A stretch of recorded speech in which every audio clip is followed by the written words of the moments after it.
Hey everyone, welcome to this tutorial. Today we're diving into a really interesting concept in C programming, the C or the recursion in C programming. If you ever heard about functions that calls themselves or solving problems by breaking them into smaller pieces, that's recursion. In this video we'll talk about what recursion is, why we use it, how it works internally, and we'll walk through two classic examples, the factorial and the Fibonacci. So let's get started. So, what is recursion? Recursion happens when a function calls itself again and again, but each time in a smaller, simpler version of the same problems. We can think of it as self-reference. Instead of solving a big challenge all at once, recursion breaks it down step by step until it reaches the simplest case. In recursion, there are three essential parts. The first one is the self-reference, a function that calls itself to solve a smaller instance of the same problems, breaking it down step by step. Or this is when a function calls itself, it handles smaller version of the problem each time. The second one is the base case. This is the stopping condition that prevents infinite loops. It returns value without making further recursive calls. Think of it like saying, stop here. This is solved. Then, for the third essential part is the recursive step, the logic where the function calls itself with modified arguments, moving the state closer to the base case. Without these three parts, recursion would either do nothing useful or worse, run the code forever until it crashes. So, why do we use recursion? Or why do we bother to use recursion? The first reason is because it gives elegant solution. Some problems naturally break down into smaller versions like sorting, tree structure, or mathematical sequence. Recursion let us solve those problems with clean, readable code instead of long nested loops. So what are the common applications of recursion? We'll see recursion used in tree and graph traversal, divide and conquer algorithms, Fibonacci numbers, merge sort, and quick sort, and many mathematical problems. So, we can think of the function of the recursion as a ship, which is where the base case represent the anchor. This is the simplest version of the problems. It provides a direct answer and stops the chains of calls. For the recursive call, we can think of it as the engine. The function invokes itself. This is the mechanism that drives process forward. For the state change, we can think of it as the fuel.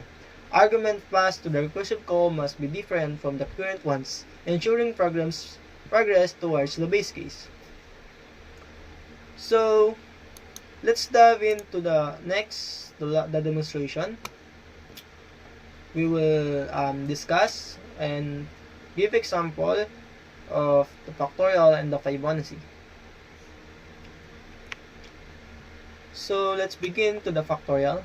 So the factorial of n, written as n factorial, is the product of all positive integers less than or equal to n. So this is the formula. N factorial equals n times n minus 1 factorial. We have I already write the code, so let me show you the screen.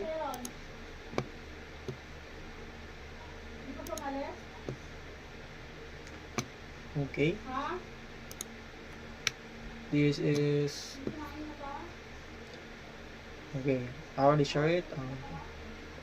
It's in the screen. So this function check if n is 0.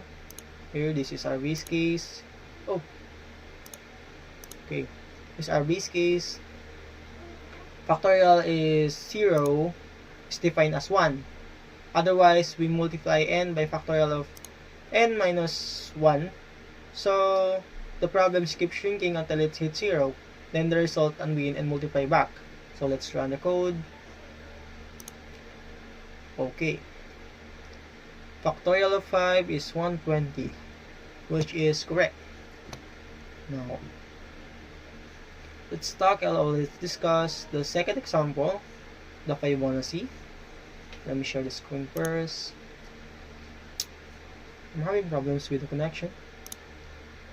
Okay, here. Example 2, the Fibonacci. The Fibonacci sequence is a series where each number is the sum of the two preceding ones.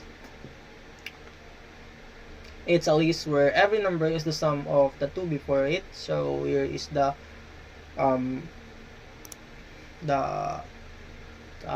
formula.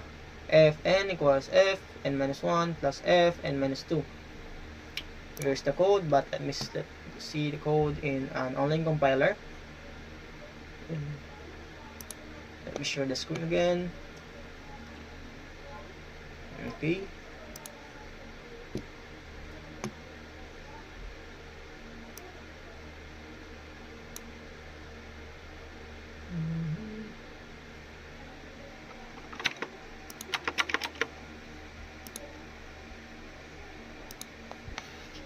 Share the stop screen. Okay, let's give some code. Okay, here's our base case. Okay, our base case is when n is 0 or 1. Here in our code, it is 1.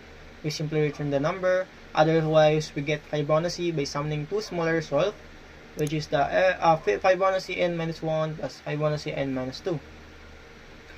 This shows how recursive breaks down the problems repeatedly until the base case is reached. Let's add some details. Name.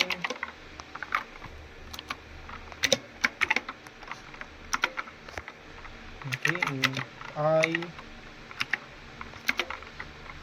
for I equals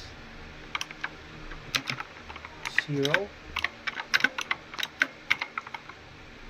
I forgot. I equal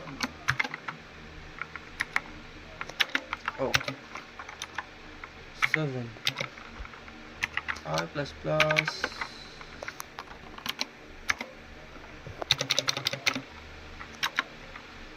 print f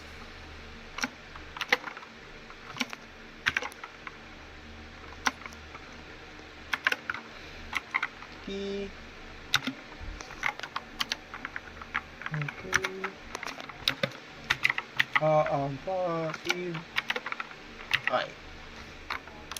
Okay. Return 0.